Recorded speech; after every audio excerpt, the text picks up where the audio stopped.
झारखंड के पूर्व मुख्यमंत्री हेमंत सोरेन ईडी की गिरफ्त में है। झारखंड मुक्ति मोर्चा की ओर से आरोप लगाए जा रहे हैं कि जहां पूर्व मुख्यमंत्री हेमंत सोरेन को रखा जा रहा है, यानी कि जिस कमरे में रखा जा रहा है वो किसी तहखाने से कम नहीं है। ना हवा आती है, ना रोशनी आती है। लेकिन इसको लेकर बीजेपी ने कहा है कि जिस कमरे में एसी लगाया जाता है वहां पाइप के माध्यम से हवा आती है। इस वक्त हमारे सहयोगी मदन हमारे साथ जुड़े हैं, बातचीत करेंगे और मदन से जानेंगे कि यहाँ पर अब कमरे को लेकर आरोप प्रत्यारोप का सिलसिला तेज हो गया है। बीजेपी का कहना है कि जिस कमरे में एसी लगाया जाता है उस कमरे में पाइप के माध्यम से हवा आती है। वहीं दूसरी ओर जेएमएम ने कल आरोप लगाया है कि तय खाने में उन्हें रखा जा रहा है, ना हवा आती है, ना रोशनी आती है। पूर्व मुख्यमंत्री हेमंत सोरेन को सिर्फ परेशान किया जा रहा है। देखिए, लगातार जब से पूर्व मुख्यमंत्री हेमंत सोरेन को ईडी ने गिरफ्तार किया, उसके बाद ये मांग की जा रही थी कि उन्हें एक कैंप जेल में रखा जाए और वहीं पर जो है पूछताछ की जाए। उसके बाद कोर्ट में भी यह मामला पहुंचा और कोर्ट से यह आग्रह किया गया था कि जेल में ही कोई जगह तय किया जाए और वहीं पर जो है ईडी पूछताछ करे।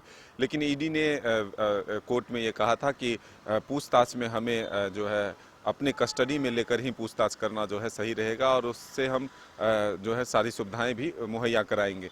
लेकिन अब जब फिर से रिमांड की अवधि बार बार बढ़ा, उसके बाद आरोप का दौर जो है वो लगातार बढ़ता गया। जब 5 दिनों का रिमांड खत्म हुआ, तब जब कोर्ट में पेशी के लिए पहुंचे थे, तब जो जेएमएम के कार्यकर्ता और जो समर्थक थे पूर्व मुख्यमंत्री हेमंत सोरेन के, वो ये सीधे तौर पर आरोप लगा रहे थे कि ऐसे कमरे में उन्हें रखा जा रहा है जहां ना रोशनी आती है, ना हवा आती है और दीवालों में सीलन भी पड़ी हुई है। ऐसे में एक तहखाने से कम नहीं माना जा सकता है इसे। लेकिन अब उस आरोप को और बढ़ाते हुए जेएमएम के केंद्रीय महासचिव सुप्रियो भट्टाचार्य ने कहा है कि मानवता को भी ताक पर रख दिया गया है। जो एक मानवता होनी चाहिए वो नहीं दिख रहा है, तो बात ही क्या की जाए। मतलब सीधे तौर पर आरोप ईडी के अधिकारियों पर लगा, ईडी पर लगा और बीजेपी पर आरोप लगा कि उन्हें परेशान करने की कोशिश की जा रही है, उन्हें तोड़ने की कोशिश की जा रही है।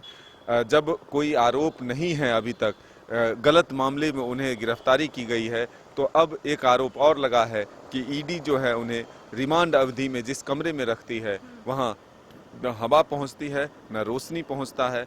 लेकिन अब बीजेपी भी इस पर खंडन करते हुए नजर आ रही है। बीजेपी कह रही है कि ये नजरिया बदलने की सिर्फ बात है। जहां पर उन्हें रखा गया है वो कमरे में एसी लगा हुआ है और जहां कहीं भी एसी होती है वहां ऑक्सीजन जो है या फिर हवा जो है वो पाइप के माध्यम से ही पहुंचती है। तो ऐसे में गलत क्या है? अब देखना होगा कि ये जो आरोप प्रत्यारोप का दौर शुरू है, ऐसे में फिर से एक बार रिमांड अवधि बढ़ी है। लेकिन रिमांड अवधि को लेकर जेएमएम ने कल आरोप लगाया। उनका कहना है कि ईडी परेशान कर रही है। 14 दिनों का रिमांड पहले ही ले लेती ईडी, क्या बार बार उन्हें कोर्ट में पेशी होना पड़ रहा है, पेशी के लिए ले जाना पड़ रहा है। और इसमें उनका ये भी कहना था कि मीडिया ट्रायल हो रहा है। पूर्व मुख्यमंत्री हेमंत सोरेन को जब ईडी कार्यालय से निकाला जा रहा है तब ये बताया जा रहा है कि उन्हें निकाला गया है, अब उन्हें कोर्ट ले जाया जाएगा, सिर्फ मीडिया ट्रायल हो रहा है। ऐसा कल झारखंड मुक्ति मोर्चा के जो केंद्रीय महासचिव है सुप्रियो भट्टाचार्य ने ये कहा है। देखिए, ये उनका आरोप है कि मीडिया ट्रायल हो रहा है, लेकिन मीडिया रिपोर्टिंग तो होती ही है।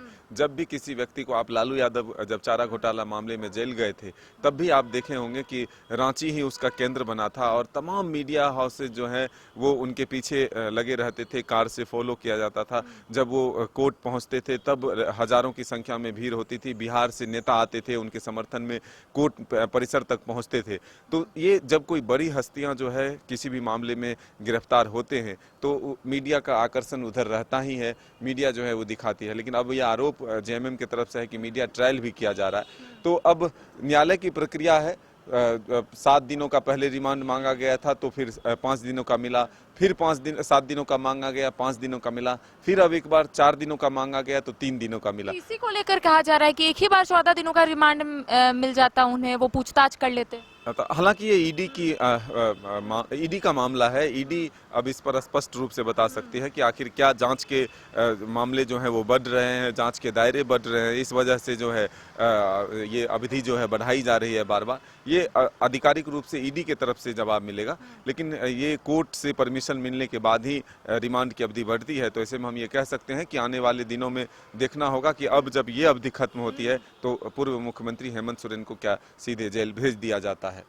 तो देखिए, पूर्व मुख्यमंत्री हेमंत सोरेन को जिस कमरे में रखा जा रहा है, इसको लेकर सियासत तेज हो गई है।